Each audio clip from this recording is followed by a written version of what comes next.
What is up everyone, it is Sajambi and welcome back to another video. Today we'll be running through all of the main levels to reach the safety of the hub in Da Backrooms. As another Backrooms inspired game, Da Backrooms had the tough task of escaping the shadows of similar experiences like Apeirophobia and Backstage of Reality. The game is the next project of Hidden, whose previous works include Cult of the Cryptids, which has amassed over 50 million visits. Da Backrooms takes the concept of the Backrooms and adds a more open world feel to the mix. The usual challenges and item searches are still present, but you can also search each level for weapons, food, and other items to keep yourself fed, sane, and stocked up to beat each level. In this video, we'll be running through all 11 linear levels which you need to beat to reach the safety of the hub, starting with level 1 and ending with exclamation dash exclamation. While there are extra levels which you can enter, we will not be covering any of the bonus levels like Fun or 974, since these aren't necessary to complete the game. Feel free to pause or rewatch to take in all of the information, and let's begin. Now, after a long cutscene detailing your initial journey, you finally wake up at the start of the game in level 1. This level's design consists of a concrete building with cold grey floors and corridors. Loot boxes and medical packs are scattered throughout the map as well, with this being your first chance to collect items and materials in the game. A small number of entities roam this map, but are limited to two main areas. Hounds are roaming the corridor maze section, while figures are present on the upper floor close to the elevator. To escape this one, you'll need to find and decipher a code based on shapes and corresponding numbers. Scattered throughout the corridors are 4 shapes with a number next to them. Take note of both as you will need these later. Next to the elevator is a sequence of shapes. Translate the shapes into their corresponding numbers and type that into the keypad to open the door and escape the level. After entering the elevator of level 1, you are taken to the iconic yellow walls and carpet of level 0. A Backrooms game wouldn't be complete without its interpretation of the creepypasta which started it all. This level's layout consists of the type of maze which is a staple of the Backrooms concept, with loot boxes common throughout this level. This level is well lit in some but not all places, so you will need a flashlight to complete this one. From time to time, blackouts happen on this level as well, with players plunged into pitch black darkness for about a minute before the level returns to normal. Like with level 1, the lobby contains a small number of entities and they can roam throughout the entire map. The most common entities that you will find are bacteria and death moths, but you'll also find many other entities roaming the maze, with a bone stealer thrown in at the end. To escape this one, you need to find a key which can be used to open the door at the end of the level. The key can be found in any one of a number of different safe rooms. Use the white target as your guide if you are not sure. Once you have that, head to the door which is at the back on the right hand side, walk to where the red target is, and if you have the key, the door will open for you to escape the lobby. After finding the exit of level 0, you will enter the third level of the main 9, with Pipe Dreams the next level that you will have to escape from. This level consists of rooms with stone walls and concrete flooring, with the overall map size much smaller compared to the previous 2. You'll be glad to know that this level is well lit in most places, so a flashlight isn't necessary to traverse this one. Watch out for the steam jets which come from the pipes, as these can deal damage quickly if you are caught by one. Like with previous levels, level 2 contains a small number of entities which can be categorized into 2 types. The most common entity that you'll come across are the death rats, and while these only take a few hits to kill, they can be plentiful, so will chip away at your health bar fairly quickly. The second is the Smiler Spider, which is limited to a small area of level 2, but once it spots you, it can chase quickly, so is a tricky one to outrun. To escape this one, you'll need to find and turn 3 valves scattered across the level. These are brightly coloured, so will be difficult to miss. Once the third one is found, the exit door will open for around 35 seconds. Walk through the doorway to escape level 2. After exiting level 2, you will spawn inside one of the houses in level 94. Its location is fairly central, with it somewhat close to all of 94's points of interest. This level consists of 2 large towns and a floating castle, with grass hills and stone paths lining your route. From time to time, players will get a 60-second warning that night is falling. Before the clock hits 0, you need to find a safe house to run into, because entities will be on the hunt if you are stuck outside. Once again, this level contains a small number of entities, and most are fairly easy to kill. The most common entity that you will find are these small robots which act as the animations of the level. At night, you will find these wretched-looking creatures who are a little harder to kill. Meanwhile, in the floating castle, you will find the boss of the level, which you can fight and defeat to escape. Alternatively, you can walk over to the second town and pick up another key. Take either of those to the exit door marked by the red target to open the door and escape the level. Now, after finding the exit door of level 94, you'll find yourselves in the infamous level exclamation, which in this game is split into 2 parts. This level consists of a long hospital corridor, red exit signs on the ceiling and furniture throughout. The corridor has the impression that it has been abandoned for some time, with beds in the middle of hallways and small amounts of debris strewn across the floor. Complete the first part of the level by walking down the corridor and interacting with the green door on the left. The second part of the level will give you a sense of deja vu, with you walking down the same hospital corridor for a second time. However, if you walk far enough, a cutscene will trigger and a horde of entities will begin to chase you. From here, the lights will turn red and you'll be forced to run for your life to find the same green door which you just went through. The furniture will begin to move as you approach them, but you do have plenty of time to react by going around or over them to continue onward. Look for the green door on the left, and if you click it, then you will escape level exclamation and advance to the next level.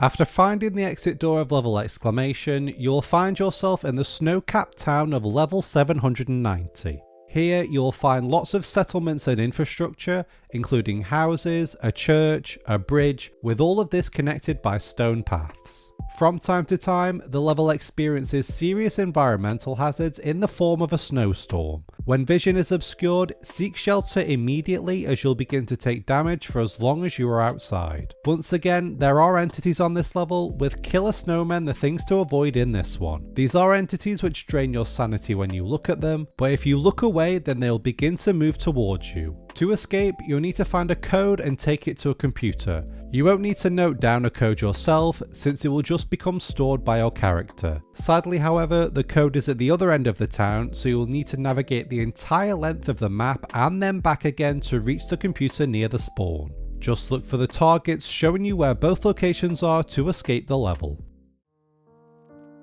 Now, after escaping the cold landscape of level 790, you'll begin the next level by a car wreckage in the middle of a highway. The level is set at night, with only streetlights illuminating the path ahead of you. From time to time, you will go under overpasses, but vision on this level is much less compared to previous. Like with previous levels as well, you'll have to contest with some entities to reach the end. The most common entities that you will find are these wretched-looking creatures, which spawn in certain areas of the highway. Towards the beginning of the level is another lesser-known entity, with a tall creature similar to the Mind Flayer from Stranger Things overlooking the back of the map.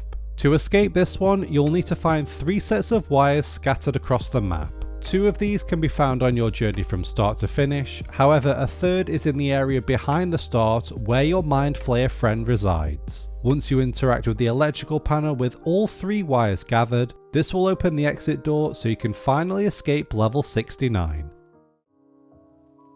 Now, this is another one which is instantly recognisable, either from the wikis or related media about the Backrooms. The level's full title is level 922-337-203-685-477-5807, but it is abbreviated to level 922... in the game. The level's main set piece is the infinite staircase, which is in front of you as you spawn. Going up this staircase will take you to a white room filled with ammo boxes. Watch out for the small jump scare from the eye as you reach the top. There is also another large room on the main floor of the level, and you can use this to gather more items and materials if needed. As is usually the case, there are entities to contend with, but they are much easier to deal with compared to previous levels. These are the grabbers, which are black arms that stick out from floors and walls throughout the map.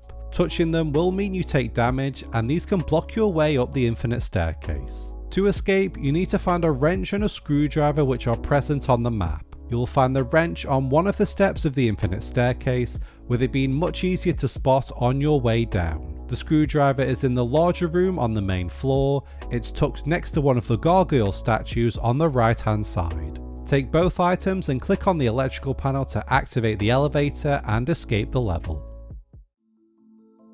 Now when it comes to map sizes, it doesn't get much smaller than level 1120, with the level one of the smallest and quickest to beat at time of recording. Level 1120 takes place in a cathedral, with links to smaller rooms that contain items and materials. This level seems to be original to the Backrooms itself, with hardly any info on either of the Backrooms wikis. There are two types of entities on this level, with some new features being introduced to the game. The first type are the grabbers, which were present on the infinite staircase, which you just escaped from. These will deal regular physical damage if touched. The second are the eyes, which can be friend or foe depending on their colour. Looking at red eyes will quickly drain your sanity, so you'll need to look away as you move through the level. If you look at blue eyes, however, these will restore sanity, so will undo some of the damage that red eyes inflict. To escape, you need to collect a blue orb and take it to a fire. This is one of the easiest levels to advance from. Just pick up the blue orb in the last room on the left, and take it to the fire, which can be found by taking the last right and then turning left. Now we're back in another iconic Backrooms level, with the bookshelves of the end library the setting for this one. It's another small map with not too many features. There's just a long walk from spawn before you reach the library itself. The main set piece will be the computer screen on a desk, which is where the main entity lies. That entity is Entity 666, and it's a tall creature with a black body and white face, which emerges from the computer screen once someone interacts with it. This starts the boss fight, with everyone currently in the server being pulled in to take part. This is probably the most difficult boss to beat because of its speed, but it drops a key and potentially a corrupted hazmat suit once you defeat it. Like with the boss on level 94, this is an entity that you don't have to beat in order to escape the level. To escape this one, you need to go to the far end of the library and enter a code into the keypad. The 4 digits will be revealed by fingerprints on each number, with a sequence beginning with the most visible fingerprint down to the least visible for your 4th and final number. Once you input the correct number, the door will open. Simply walk forward to escape the level. Now in your final test before finding safety in the hub, you have to get past the various entities in the hotel chase. Level exclamation dash exclamation is a variant of level exclamation, with checkpoints on this level and the tough task of having to face the entities head on rather than trying to outrun them. There are 2 types of entities on 2 separate paths in the hotel chase. At your first crossroads, you'll be given a choice of going straight on or turning left. Going straight on will put you up against death moths, while taking a left turning will mean hounds are the entity that you face. To escape, you will simply need to find the exit door at the end of the map. To find it, you have to turn left at the first crossroads, as the death moth path will take you to a fake exit which you cannot use. Finding this will mean you have to go back through the entities once again. Once you find the correct exit door, simply interact with it to escape the first 11 levels of the Backrooms, unlocking the safe zone of the hub. Here, you'll be able to spend time with others in a safe and secure area, free from entities and PvP. The hub is the main area used for trading, but can also be used to access extra game modes like waves and next bots. In the future, you may be able to access other areas and game modes, but these will all be added in future updates. That covers the 11 main levels which you can play right now in Da Backrooms. While the developers have stated that there will be over 20 levels, these will likely come in the form of non-linear levels or maps with alternate forms. I'll be covering those in a future video, but thank you so much for reaching the end of this one. I know it's been a long one, but I hope you have learned a little something about the main levels of Da Backrooms. If you did, make sure to hit the like button and comment down below what your favourite level is. As always, make sure to subscribe and hit the bell icon to never miss a future upload. See ya!